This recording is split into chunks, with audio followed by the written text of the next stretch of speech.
Welcome to the first forum at the Hendrickson Institute.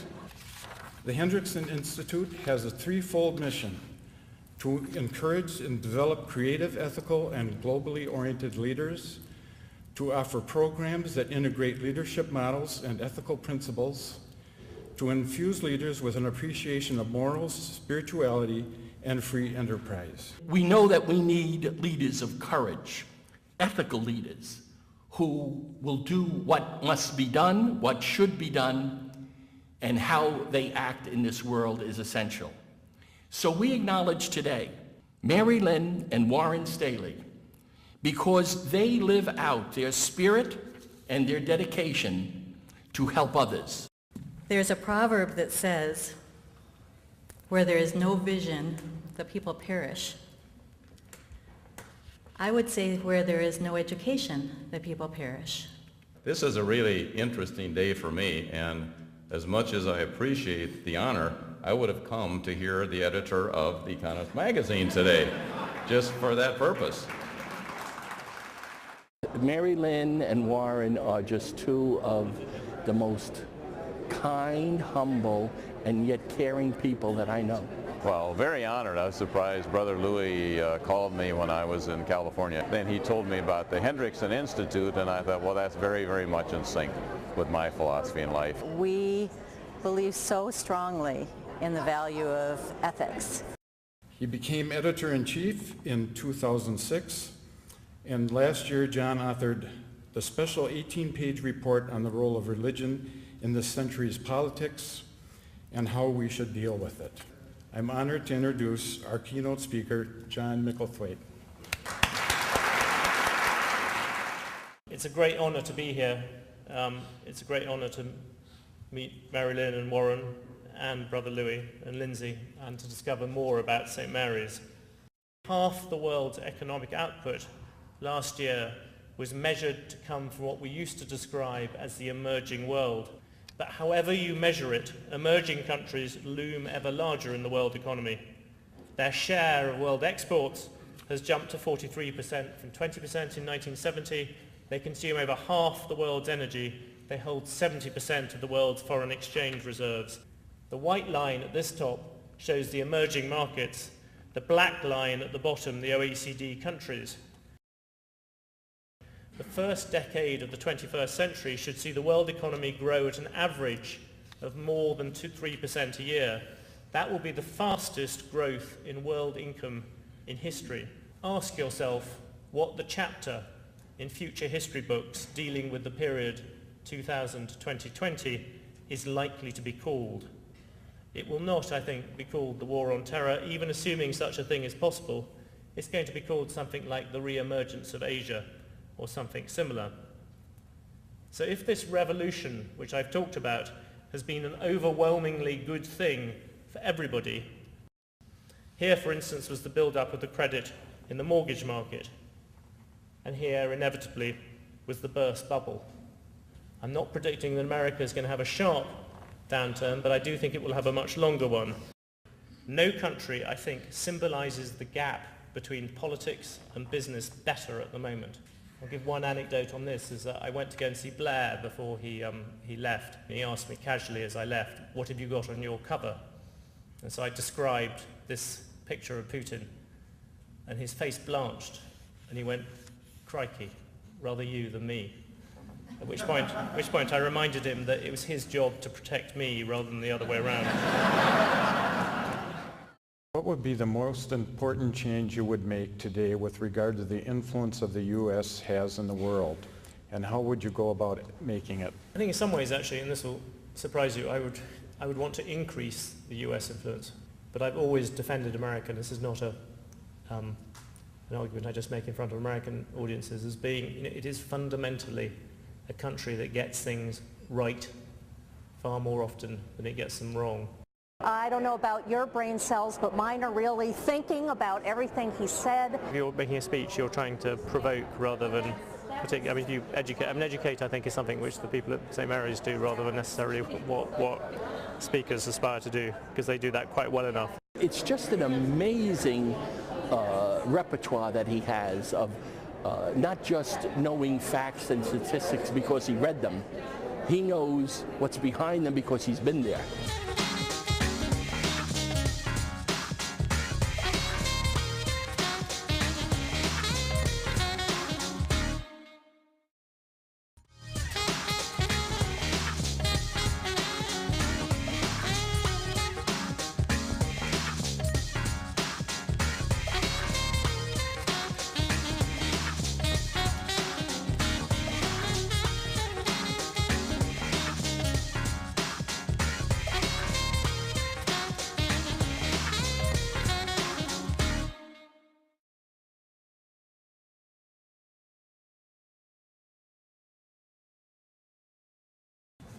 It is my pleasure to welcome you today on behalf of St. Mary's University of Minnesota, the Institute's benefactors, Bill and Jean Hendrickson, and a generous anonymous donor whose contribution allowed us to present this forum and to hold many other forums in the future. Before we start this afternoon's program, Father Jim Nodebart, our campus chaplain, will lead us in prayer. Father Jim.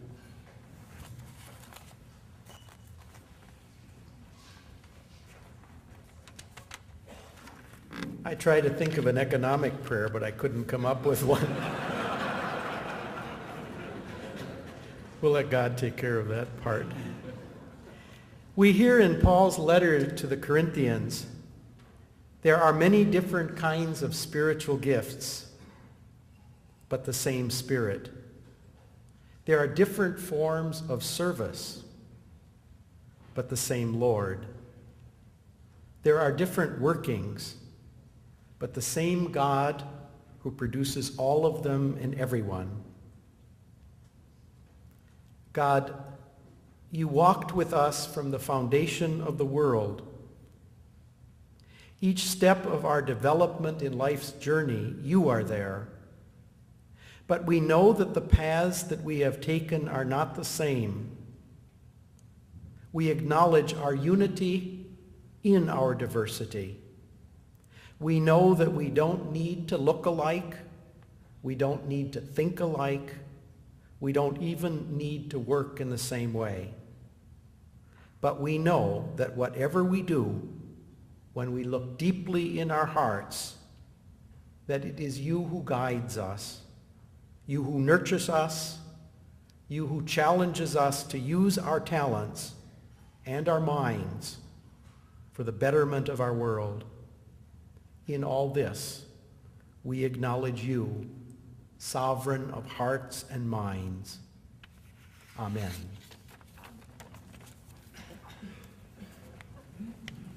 Thank you, Father Jim. Bill and Jean Hendrickson could not be here today, but their daughter Julie, who is president of the Hendrickson Family Foundation, is here on their behalf. Julie, thank you for coming. Would you please stand up?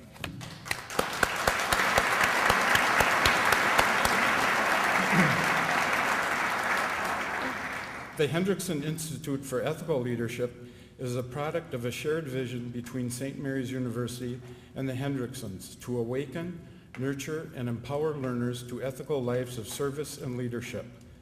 The Institute provides education through university scholarships and the Tomorrow's Leaders High School Scholarship Program. The Institute also provides a variety of programming on ethical leadership in the community.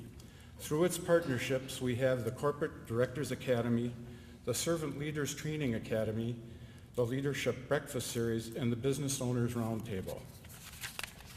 The Hendrickson Institute has a threefold mission: to encourage and develop creative, ethical, and globally oriented leaders, to offer programs that integrate leadership models and ethical principles, to infuse leaders with an appreciation of morals, spirituality, and free enterprise. Now it's my honor to introduce Brother Louis DeThomasis. Brother Louis received his PhD from the Union Institute and University in Cincinnati. His area of specialization was and is financial management. Brother Louis has served St. Mary's as president for 22 years and has been our chancellor since 2005. He was one of the founders of the Christian Brothers Investment Services Group, currently with assets close to $7 billion. Brother Louis has written articles and books on faith, finance, and ethics, and leadership. Neil St. Anthony and Louis co-authored Doing Right in the Shrinking World. Louis is committed to extending access to education with Catholic Lassallean principles. And now, Brother Louis de Thomasis.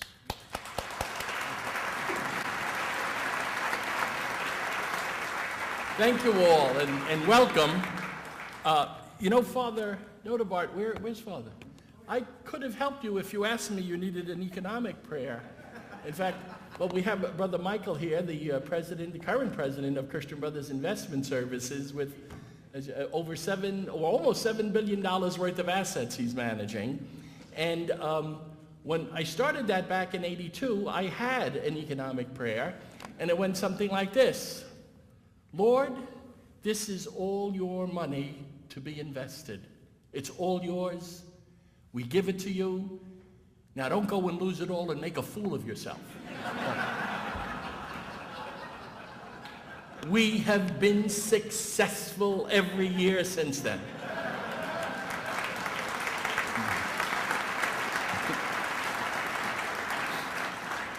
You know, it is really a great pleasure for me to welcome all of you to this first annual St. Mary's University of Minnesota Hendrickson Institute Ethical Leadership Forum. We are indeed happy with our turnout here today, and it's an honor for the university and the institute on this occasion to bestow upon Mary Lynn and Warren Staley as the first recipients of the Hendrickson Medal for Ethical Leadership. And to institute this annual forum, we are very, very pleased to have John Micklethwait. I said it, John. I did it. I practiced. It's difficult. These Italian names are very hard to come. And as we know, he's the globally renowned editor and our keynote speaker today. Now, I must tell you, though, in all honesty, because I'm trying to be ethical, and a couple of hours ago, I almost had to disinvite him. We were having lunch together, and he asked me to explain, well, De La Salle Christian Brothers, you know, what are you? I'm not sure. In England, you know, we don't have too many De La Salle Christian Brothers in England. So I thought I did a good job, and I said, well, the De La Salle Christian Brothers are to Catholic education as the Jesuits are to the Roman Catholic Church. And he said, oh, so your pain's in the backsides too. But I decided to be charitable. So we kept the invitation open to him. We are really delighted, John, to have you here. Today in our dynamic, evolving, globalized society, we are only too familiar with the new challenges that globalization has brought to our shrinking world through the advancement of technology, commerce, and communications. Now, instead of this flat world that we all talk about, instead of that flat world solving our problems, we are witnessing each day, each month, each hour, every moment of our day, more and new, complex, and downright scary, chaotic clashes of norms, values, cultures, religions, insensitivities of all kinds. It's serious, we know that. It is in this world today, then, that the Hendrickson Institute for Ethical Leadership has dedicated itself and is committed to the principle that the force and the power of creativity and resolve must be really dynamic in a globalized society if it wishes to thrive economically and, in fact, if it wishes to survive in this world.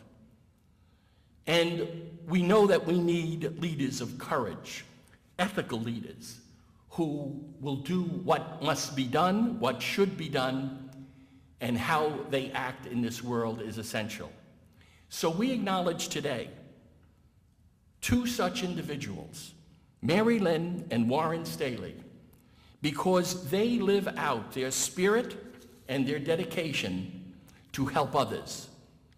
We are grateful today because these two individuals are leaders, ethical leaders, who place the benefit of people in the equation of doing right in our shrinking world.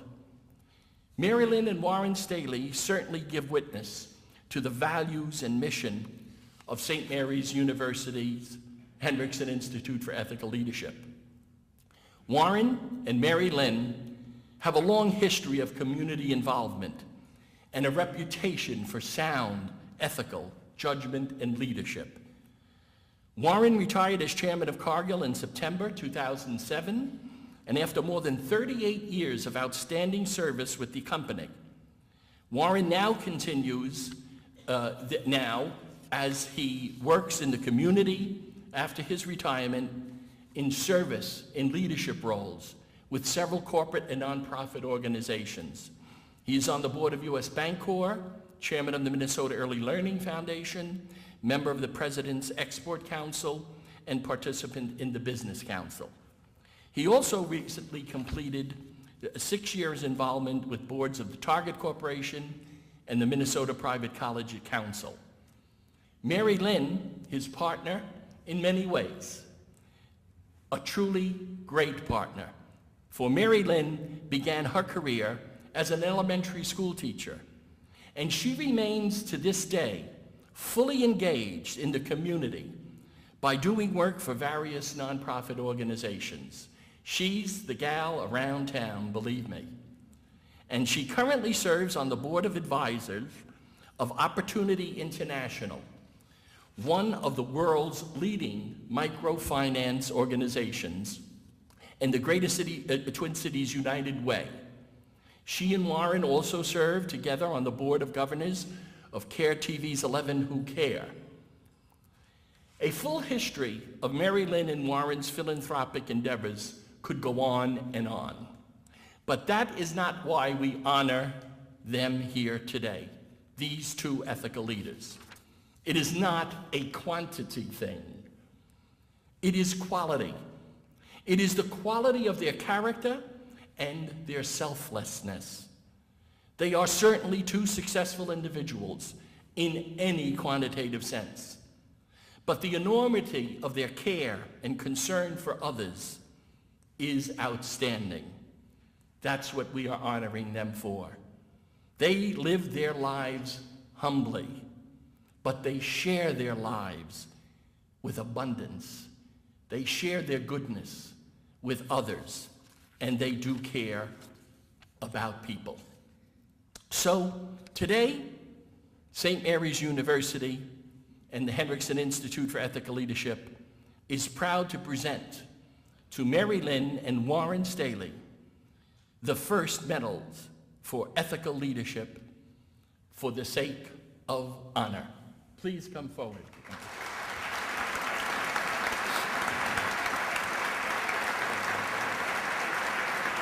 Congratulations. Thank you.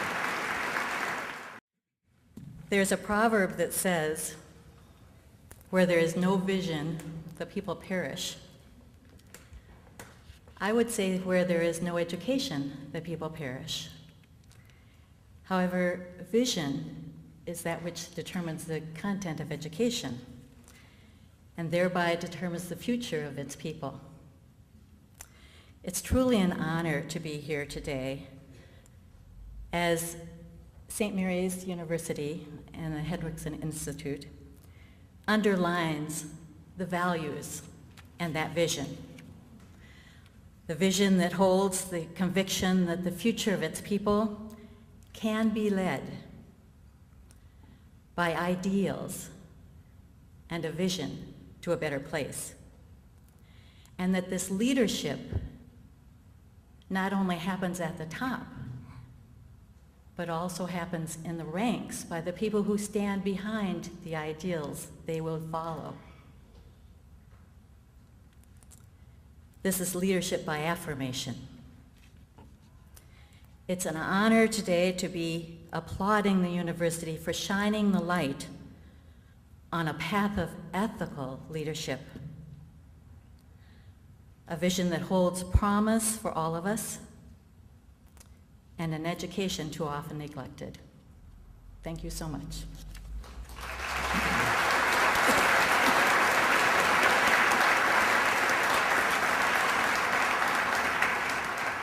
First of all, thank you to the Hendrickson Foundation for giving us the honor today, and please convey my appreciation and congratulations to your father, if you would, for setting this up. It's something I've worked at all my life. Fortunately, I grew up in the Midwestern part of the United States with a lot of values and knew what leadership was, what ethical behavior was long before I needed to talk about it, and before I understood that there are people that didn't practice that. And I guess that's why as a youth I heard so much about it.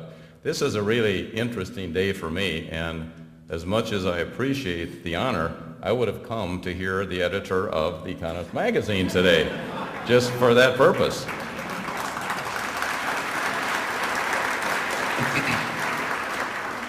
I'm a longtime admirer of the magazine. When I finished my education, Mary Lynn and I were married that summer. We'd applied to a program through the Ford Foundation, were accepted, and I had a job for 2 years working for a development bank in Cali, Colombia, which was paradise back in those days. And that's when you went down there, the mail didn't hardly work, the phones didn't work, so you were gone for 2 years, away from family and friends. And inside the bank, people were all reading the Economist magazine.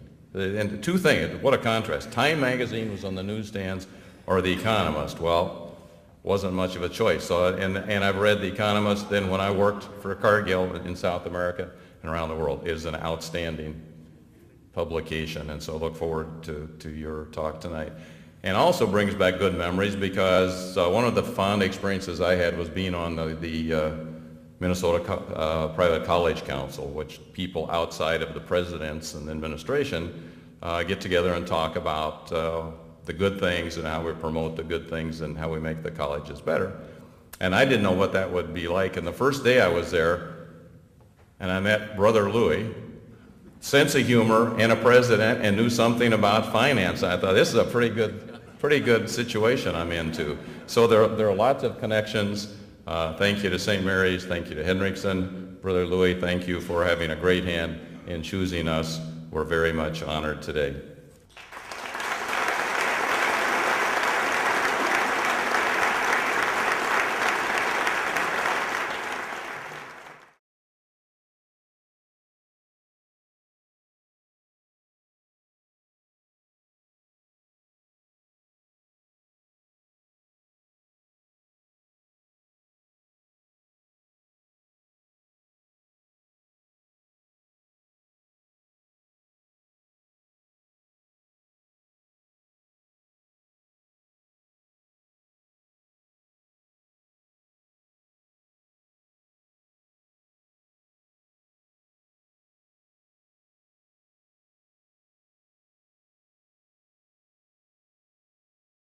It is my pleasure to introduce John Micklethwait.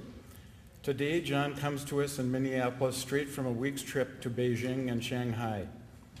But before he got here today, he graduated from Magdalen College at Oxford University, and then he worked as a banker at Chase Manhattan Bank in New York. He joined The Economist in 1987 as a finance correspondent, and over the years he set up The Economist Los Angeles office and served as a media correspondent as well. John has edited the business section of the magazine, newspaper it's called in Great Britain, run the New York bureau, and most recently edited the United States section. He became editor-in-chief in 2006, and last year John authored the special 18-page report on the role of religion in this century's politics and how we should deal with it. Adrian Woolrich and John have co-authored 4 books. Among them are 2 on globalization. One, A Future Perfect, the challenge and promise of globalization, offers this description. Globalization is rooted in freedom, the free movement of goods, services, ideas, and people throughout the world. This definition is full of hope. Yet there needs to be a conversation about globalization's success and its limitations. With that said, I'm honored to introduce our keynote speaker, John Micklethwait.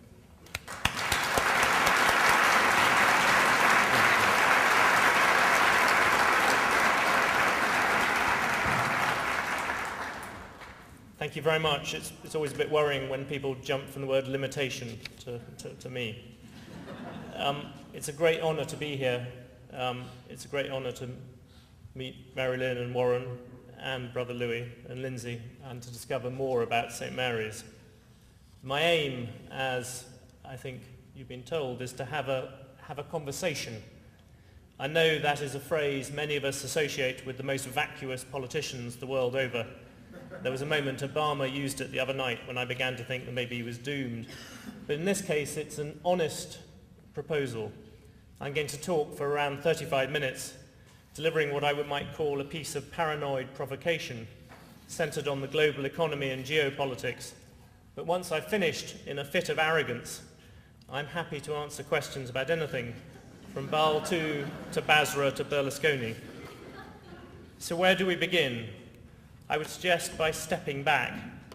At the moment, it's very easy to get distracted by the topsy-turvy nature of the world, with markets yo-yoing, with presidential candidates 1 minute being anointed, the next minute doomed, the next minute anointed again.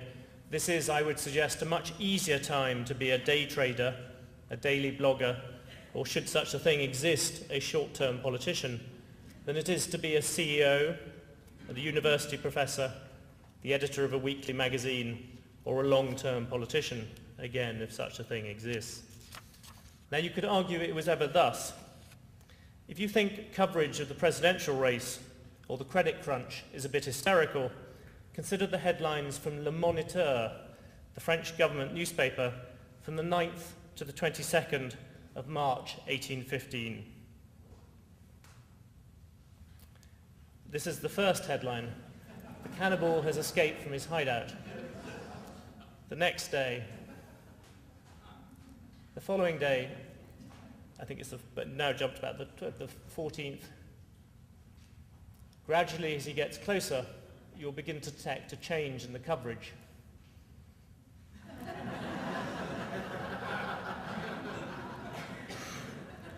This, I think, is the 20th of March. Napoleon will be in the city ramparts tomorrow.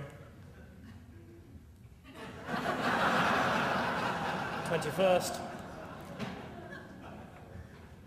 And on the 22nd.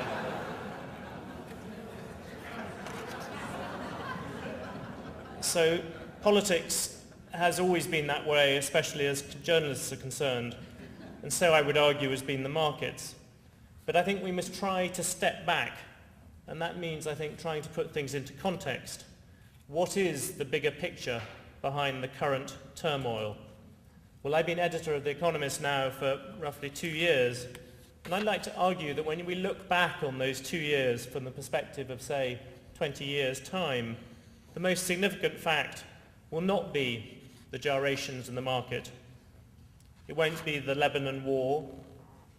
It won't be the near collapse of George Bush's presidency. It won't be the maybe arrival of Barack Obama. It won't even be the somewhat pugnacious Nicolas Sarkozy or our old friend Kim Jong-il going ballistic. It will, I would argue, be a statistic. And I'm sorry for the nerdishness of that. For the first time for over a century, half the world's economic output last year was measured to come from what we used to describe as the emerging world. Now, admittedly, some of those numbers were revised, and admittedly it is based around purchasing power parity, and many people prefer nominal GDP. But however you measure it, emerging countries loom ever larger in the world economy. Their share of world exports has jumped to 43% from 20% in 1970. They consume over half the world's energy. They hold 70% of the world's foreign exchange reserves. The statistics go on. And this growth, I would remind you, is actually pretty widely spread. It's not just the so-called BRICS. Brazil, Russia, India and China account for only 40% of developing output. Even Africa, is actually growing at its fastest lick for ages. And the emerging world, by most measures, will grow faster than we do. The white line at this top shows the emerging markets, the black line at the bottom, the OECD countries. Now assume the growth rates of the past 5 years continue. Assume that emerging economies push on at 7% and the rich world at around 2.5%. And by 2040, even using market exchange rates, the current league table, which you can see on this slide, currently reads the US, Japan and Germany will have become China, the US and India. Now I would argue that this is a huge step forward for mankind in all sorts of ways. It's most obviously a step forward for the really poor world. Close to 1 billion people have been dragged out of poverty in one of the great economic comebacks. But I think that is the way to think about it, not least because that is the way that many parts of the world think about it. This is a re-emergence, not an emergence. Until the late 19th century, China and India were the world's two biggest economies before the steam engine and the power loom gave Britain its industrial lead. Today's emerging economies dominated world output. In the 18 centuries up to 1820, the developing economies produced on average 80% of world GDP, but they were left behind by the first great wave of globalization. I think on the other hand, the current leap forward has been good for the world as a whole, even allowing for the recent trouble, even allowing for the credit crunch. The first decade of the 21st century should see the world economy grow at an average of more than 3% a year. That will be the fastest growth in world income in history. Faster not just than the 1950s and 1960s when Europe and Japan were rebuilding their economies, but also that peak of that first great age of globalization between 1870 and 1913. This, I would argue, is a fundamentally liberal achievement. I don't mean by that it has anything to do with Nancy Pelosi. I mean it is proof that classical liberalism works. Free trade, open markets, open minds, and so on. For there is, as George Bush would put it, perhaps somewhat clumsily, also a freedom agenda. In 1993, 20% of the world's population lived in countries that were fully free. Now the portion is closer to 40%. Go to China, as I just mentioned, I was there until yesterday, and you see fundamental change on both counts. An economy that may even be growing too fast, and human freedom which is not growing fast enough, but it is still growing. So that, in essence, is the broad picture. That is your economy of the future. Whenever you hear somebody intone that the war on terror is the main issue of our times, ask yourself what the chapter in future history books dealing with the period 2000 to 2020 is likely to be called. It will not, I think, be called the war on terror, even assuming such a thing is possible. It's going to be called something like the re-emergence of Asia, or something similar. So if this revolution, which I've talked about, has been an overwhelmingly good thing for everybody, I think you could argue it's been a particularly good thing for three groups of people in this room. First, for the chief executives here, for the business people here, you have lived in an era of cheap, sound money. Look at the shaded area here, which shows inflation in rich countries. Those have been ideal conditions to run a business in, cheap, sound money. My second group, and I hope this includes you, is the rich. By any measure, the rich have done extraordinarily well. There are now 9 million people with stock market assets alone worth more than $1 million, and altogether they control $35 trillion of wealth. Finally, there's one last sort of person who's done well in this room. Me. If you will forgive a brief advert, I sometimes think of The Economist as a user's guide to globalization. It has powered our growth. But our worldwide circulation is 1.3 million, nearly double in 10 years. But only 180,000 copies of that is sold in Britain. And I think it's not just a matter of selling, it is what we believe in.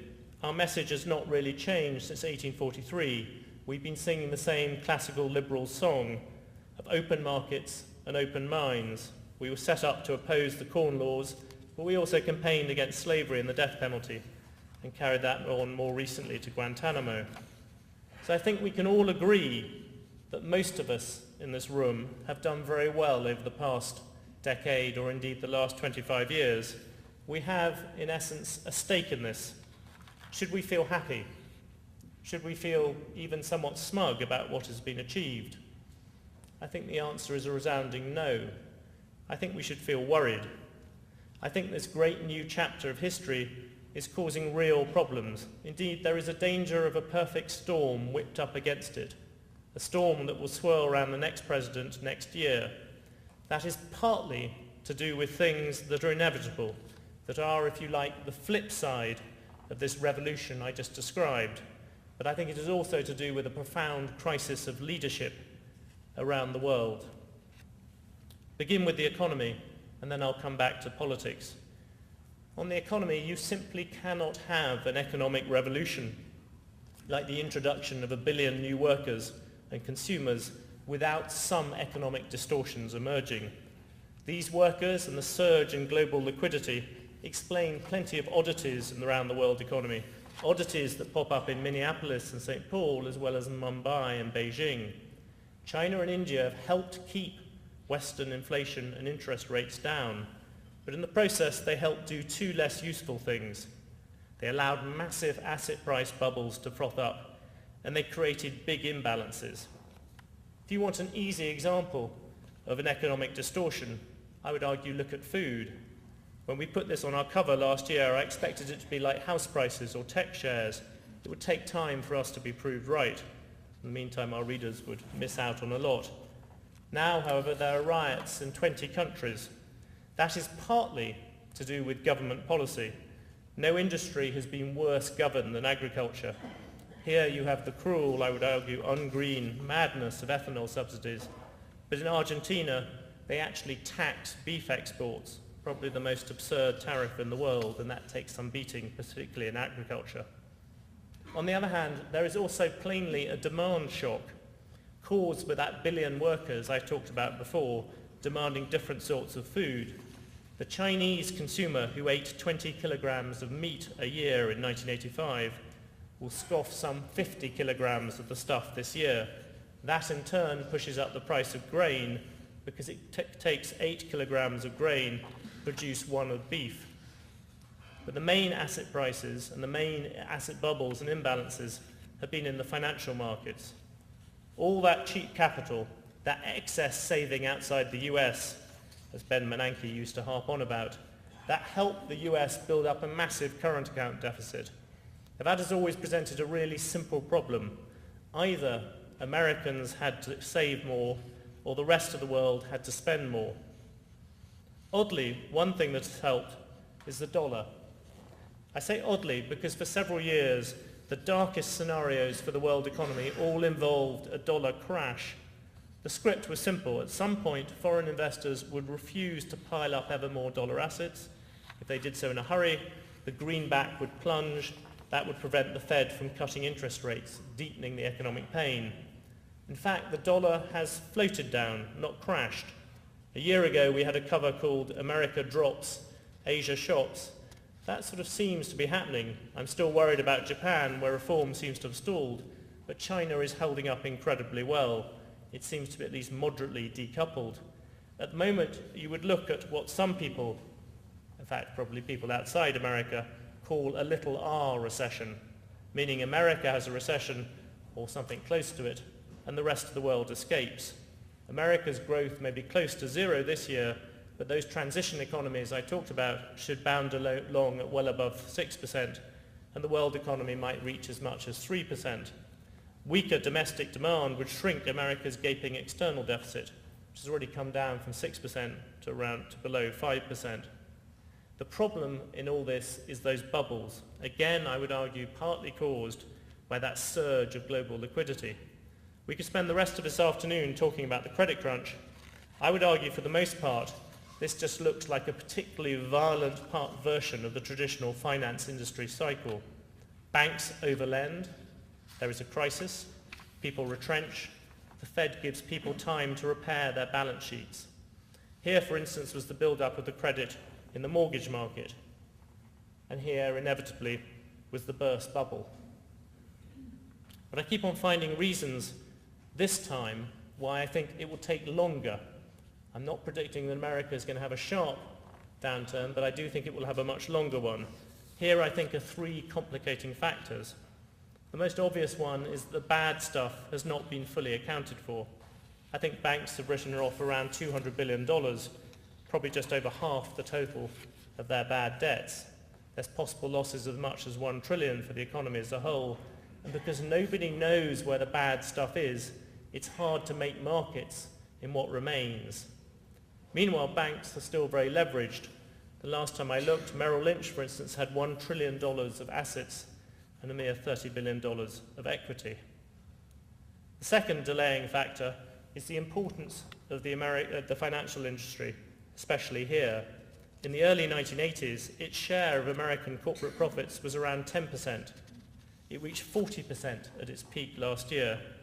Its share of stock market value grew from 6% to around a fifth.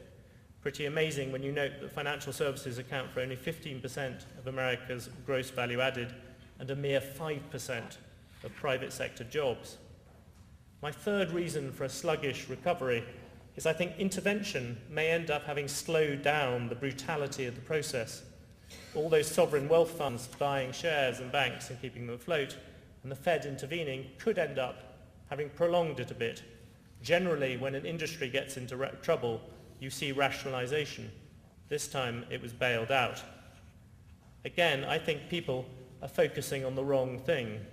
It is not the severity of the US downturn that worries me, it is the length. In other rich countries that have endured credit crunches, such as Sweden and Norway in the early 1990s, consumer spending drooped for years rather than months.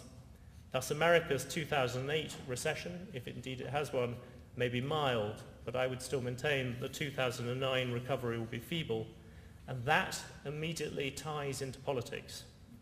Imagine you are America's president early next year. You have a rising budget deficit, so big domestic reforms, such as expanding healthcare coverage, will become more difficult. Already, now, 8 out of 10 Americans say their country is on the wrong track. Imagine what it would be like next year. A protracted malaise will spawn an angry search for scapegoats, and I'll come back to that. Now, I could be wrong, but I only suspect by being too optimistic about the world economy as a whole. The IMF puts the chances of a little r recession, i.e. just America, turning into a big global one at only 25%. The weak dollar, and it could be that still a significant risk, and the weak dollar also causes problems. Importing America's loose monetary policy will become harder to sustain for countries such as the Gulf states that peg their currencies to the greenback. They will need to let their exchange rates rise, and the bubbles are not just in housing. Look, for instance, at the massive premiums for Chinese shares. So even to a supporter of globalization, of this miraculous change I outlined at the beginning, there is a lot to consider in terms of the macroeconomy. And it's not just the macroeconomy that has been thrown one direction or another. It's also the microeconomy. Wherever you look at the moment, you see industries being turned upside down by this new world. Once again, in the aggregate, it's usually hugely disruptive in a good way. Look back at all the value created by Google, or for that matter, private equity. But don't believe any of that rubbish about globalization helping big firms. The people it really helps the small firms because it puts them on the same footing as multinationals. You don't have to have a foot in every country to become Facebook. You just need to be a student at Harvard with a good idea. All the same, it can be enormously disruptive for individual industries. Look, for instance, at my own one. One recent book, extrapolating forward, claimed that the first quarter of 2043 would see the very last newspaper rolling off the presses in America. Classified ads were the rivers of gold of the media industry. Now those rivers, as Rupert Murdoch recently noted, are running dry. In the Netherlands, for instance, half of all classified advertising has now gone to the web, and it isn't really a replacement. Online advertising yields that each print reader is worth roughly 10 times what an online reader is. Now, you might not feel much sympathy for us hacks, but at the very least, a whole industry of middle-class professionals, or at least occasionally gifted amateurs, is now extremely worried whether it will exist in a decade or so. And that brings me on to my main reason for being nervous about the world I depicted, and that is the insecurity that globalization is spreading. Free trade has always been difficult to defend, largely because the losers may be few, but they're easy to see. A shuttered steel plant, for instance. Meanwhile, the far more numerous winners, all those people who get cheaper steel in their cars, are much more widely spread and often unaware of their good fortune. Now globalization is clawing up society. Economic liberalism was much easier for the chattering classes to live with as long as it was steel workers losing their jobs to cheap foreign competition. Now it is journalists, doctors and computer programmers. Go to Silicon Valley, I was there just a bit ago, and mention Bangalore and see the reaction you get. Or look at the effect on wages. If you're worried about a backlash against globalization and modern capitalism, then these next two slides pretty much tell the whole story for many people in different parts of America. Workers' share of national income in the West has fallen to its lowest level for decades, whereas the share going to capital has surged. Now I know that technology has far more to do with the relative sluggishness in wage growth than globalization. Most of the times that wages are being kept down, it is because machines and computers can do things, not because Indians and Chinese can. But voters tend to like technology. Globalization and foreign workers they fear. Look at two worldwide phenomena at the moment which exist pretty much in politics throughout the world. One is the growth of immigration as a political issue. From the Rio Grande to Slough in London, people are claiming that foreigners are taking their jobs. And once you mix in worries about terrorism and homeland security, it gets a lot more worrying for governments. The second is the huge and I think growing debate about inequality around the world. The battle for talent is in fact global. In many ways it is worse in the developing world because there is not enough talent to go round. In one Indian office that one of my colleagues visited recently, there was a sign on the wall, "Trespassers will be recruited."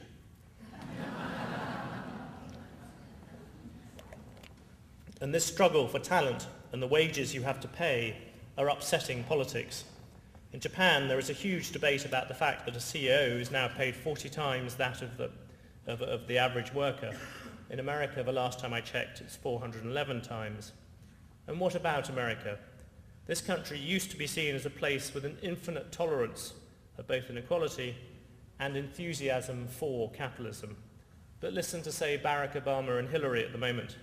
As the battle for the Democratic nomination reaches a climax, their speeches have begun to paint a world in which laid-off parents compete with their children for minimum wage jobs, while corporate fat cats sell dodgy mortgages and ship jobs off to Mexico. The change is particularly notable in Obama. The man who claims to be a post-partisan centrist often sounds like William Jennings Bryan. Somewhere in all this, I think a world is going missing. The gains to be had from a successful trade round in Doha are enormous, as much as $300 billion from full liberalization, but they are slipping away from the world. The trend at the moment is towards regionalism, but even bilateral trade deals are now in trouble. Incredibly, at a time when the American economy is being kept out of recession just by trade, Congress is stopping trade deals. Now you could argue that I made this deliberately scary. Maybe the world will muddle through. Maybe all those imbalances I described won't come back to haunt us. Maybe a sort of mini Doha will be agreed. Maybe Rush Limbaugh will fall in love with immigrants. But at the very least, I would argue, the current situation, once you look at all those factors, puts a premium on political leadership around the world. And that is where I think you can get much more worried. I do not need to dwell on the fact that George Bush is enormously weaker than he once was. Yet in terms of political leadership, I would submit the picture outside America is, if anything, even worse. Bush is now the most experienced member of the G8. Look around the world. The French president is in love. The Italians have just elected a man whose priority is changing laws to stop himself getting prosecuted. The European Union is in a muddle, somehow convinced that if you take a constitution, Rename it a treaty, nobody will notice. The UN has a new and weak Secretary General. Japan is fixated by domestic politics. China is principally worried about mineral rights in Africa. And yes, you think I'm being too nice about the Britain, this is what we've got. Gordon Brown was a man who spent his entire life plotting to get a job, and now he's got it, he does not know what to do with it. I would argue perhaps only one figure at the moment on the international stage looks promising. Chancellor Angela Merkel is actually quite a force on the international stage. It's partly because she wants to put Germany back there. She's highly determined, and she's made important friends, including Bush. It was Merkel who got Sarkozy and Brown to sign off on the EU treaty. Against that, she too now has problems at home. And anyway, Merkel aside, leadership looks weak, and the list of political problems remains immense. If you look around the world today, politics is a mess, at least as bad as the credit crunch, I would submit. Here's a first draft of the potential problems we face, and I could have gone on for several slides. Let's just imagine one of the what-ifs, the one at the end. Somebody who has a very powerful say on our world at the moment is Vladimir Putin. The image of an increasingly out-of-control Russia is, I think, a genuine worry. No country, I think, symbolizes the gap between politics and business better at the moment. Political sorts, by which I mean not just politicians, but journalists, think tanks, and so on, are deeply worried by what is happening in Russia. Business people at the moment tend to be the other way around. It's fine, they say. Russians are buying record numbers of Coke and shampoo. Who cares about freedom of the press? I'll give one anecdote on this, is that I went to go and see Blair before he left, and I saw him on a Thursday afternoon. He asked me casually as I left, "What have you got on your cover?" And so I described this picture of Putin, and his face blanched, and he went, "Crikey, rather you than me." At which point I reminded him that it was his job to protect me rather than the other way around. So there are plenty of visible challenges, but I think there are plenty of unresolved conflicts brooding in the background, conflicts that I think the business community in particular should ignore at its peril. One of the many similarities between London in 1908 and Washington in 2008 is that the existing power has to find a way to accommodate the rising hegemon. But back in 1908, we Brits had it easy. Then the rising power was a basically friendly, democratic country that sometimes spoke the same language as us. This time it is China, a communist dictatorship stuck in a much more awkward region. There are two sets of complications at the moment about China. The first are the regional tensions between China, India, and especially Japan. In a way, I think East Asia represents a return to great power politics of the Metternician or even Kissingerian sort. The world's most populous country is bumping up against the world's second biggest country and the world's second biggest economy, but it is complicated by nationalism and culture. It is what is taught to Chinese children in Chinese schools, and it is what is not taught to Japanese children in Japanese schools. The other complication to do with China is America. Here I think both sides don't realize how cross the other side is. China, I would submit at the moment, is particularly insecure and angry at the moment, cross with itself and also with the West. We have changed, came the argument I heard repeatedly last week. We've changed, we've done this dramatic jump forward, but you still don't give us any respect. The fury with CNN and other bits of the Western media, mistaken though bits of that are, I would argue, is universal. It isn't just a matter of the government, it goes right the way down to teenagers buying shops, buying t-shirts, denouncing CNN. As for America, I'm much more worried by the current bout of Sinophobia than the Japanophobia I saw in the 1980s. China scares not just American trade unions in the same way as Japan once did, but security hawks who are worried about the arms build-up. It scares evangelical groups because of its treatment of Christians. China, incidentally, I think will be the world's biggest Christian country by 2050. It scares environmentalists because of its treatment of the planet. Later this year, China, I will risk a prediction this, will surely win more gold medals at the Beijing Olympics. and America will, at a time when the American economy will probably be in the tanks and politicians will be fighting for every last vote. The reaction here, I think, could be bad, and China could yet come to rue the moment it agreed to have the Olympics. So expect difficult times ahead with China. Another potential source of underlying tension is, ironically, the very thing that has secured our prosperity so far, the transatlantic alliance. Trade barriers do not just tumble of their own accord. The current age of globalization has had a political guarantor in the West. Yet we find ourselves, I think, deeply divided. Too many people now seem to think that the differences between Europe and America was just a matter of awkward personalities. With George Bush gone, we can skip back to those days after September 11th when even Le Monde stood by America. And I don't really buy that. That is not to deny that George Bush has been a deeply divisive president. In America, he's often called a polarizing president. These are the results from the last election, which are very close. In Europe, he's always lived up to his claim to be a uniter, not a divider. This is how Europeans would have voted according to the polls. But it's plainly not just Bush. I think there's a whole series of real disagreements, such as over Israel and over Iran, that will continue long after he is gone. And there are also deeper disagreements about values, about fundamental views of the state, religiosity, justice, and so on. These disagreements, I would submit, were hidden by the Cold War, but have now re-emerged. What do I mean by this? Here, for instance, are some examples of differences between America and its closest ally. America, just to give you one statistic, sends people to prison at 5 times the ratio of Britain, and Britain is by far the toughest jailer in Europe. And the more you look, the more you find examples of this. Here are some more.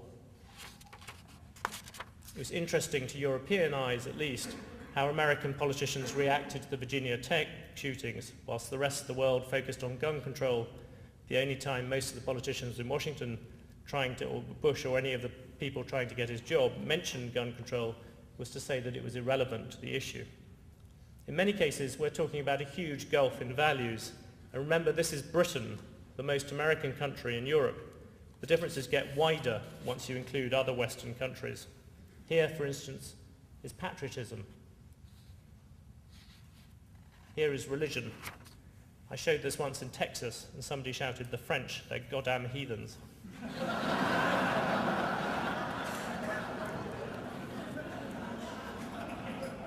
Here is government. This shows that Europeans and Americans have profoundly different reactions to government. One see it as a safety net, the other as a thing to get out of the way. So I have real doubts that the political problems that are afoot at the moment. It's not surprising that there is no global leadership behind Doha. It's not surprising there's been drift in the Middle East, and so on. What about the other side of the equation, the business community? Because if the Western political alliance has been one side propping up this new world, the other has been business people. Here too, I'm worried. I think there's a huge underlying assumption among business people, even despite the credit crunch, that globalization, the current forces of capitalism, are pretty nigh unstoppable. Surely open markets cannot be closed. Surely the technological revolution cannot be reversed. Business people, I would submit, are determinists. Technology and economic logic are enough. Perhaps that is unsurprising when you can build the world's biggest internet company on the back of an algorithm. Nevertheless, I think it's worth remembering a little history. Globalization is a process, not a fact, and a highly uneven and sometimes contradictory process at that. It is always going backwards and forwards. Look back 100 years ago, and you discover a world that by many economic measures was more global than it is today. This is John Maynard Keynes' description of a Londoner in 1913. This was a world where you could travel without a passport, where the gold standard was an international currency, and where technology, the car, the train, ships, the telephone, was making the world enormously smaller in a way it's very difficult to appreciate nowadays. And you know what? Everybody then expected it to stay that way. Just as the chattering classes today discuss books with titles like The End of History and The World is Flat, Back then, the Edwardians debated The Great Illusion, Norman Angel's 1911 bestseller, still the best-selling book about globalization ever, which argued, or which dealt with the argument that a major war had now become an impossibility, so great was the integration of then economy. That was shot to pieces at the Somme. That does not mean that I am predicting, and here is the bit about how people expected it to stay exactly that way. That does not mean that I am predicting 2 world wars and a depression. History never, mercifully, repeats itself that exactly. But I think there is a real danger of globalization going somewhat into reverse, especially of regional trade blocs developing. So historically speaking, the idea that the attack on the World Trade Center might also prove a turning point, just like the assassination of Archduke Ferdinand in Sarajevo in 1913, I think is not far-fetched. It's no accident that the terrorists attacked the World Trade Center, turning the prime symbol of global integration, the passenger jet, into their weapon. To keep the current round of globalization going requires strong leadership, both in business and in politics. Imagine the consequences for world trade, say, of a dirty nuclear bomb in London, or Delhi, or Manhattan. And all these problems, I think, are going to land on the plate of the next president. I think there's an enormous possibility, looking at this from the outside world, of dashed hopes and misplaced expectations running all the way around the globe. I'll focus just briefly on Barack Obama. I think phenomenon Obama could do amazing things. The upside with Barack Obama is greater than with any other presidential candidate. But President Obama, I think, would soon discover his limits. At the moment, we have a man who wants to improve America's international reputation, yet campaigns against NAFTA, who trumpets the audacity of hope, yet proposes more government intervention. I think in speeches, you either try to make people greedy or scared, and I've definitely gone for the latter, to be provocatively paranoid.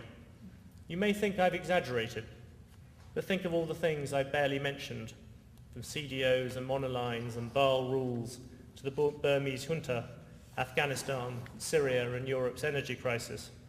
I've not even mentioned the thing which many people would have put top of their list of concerns about the next period ahead, global warming. And I haven't mentioned a thing that I think will dominate a chunk, at least, of the next century's politics, religion. My omissions, I hope, will only give you more scope for questions, but they underline to me at this precise time, even in a place as inspiring as this, that provocative paranoia is probably the best way to look at the world. Thank you.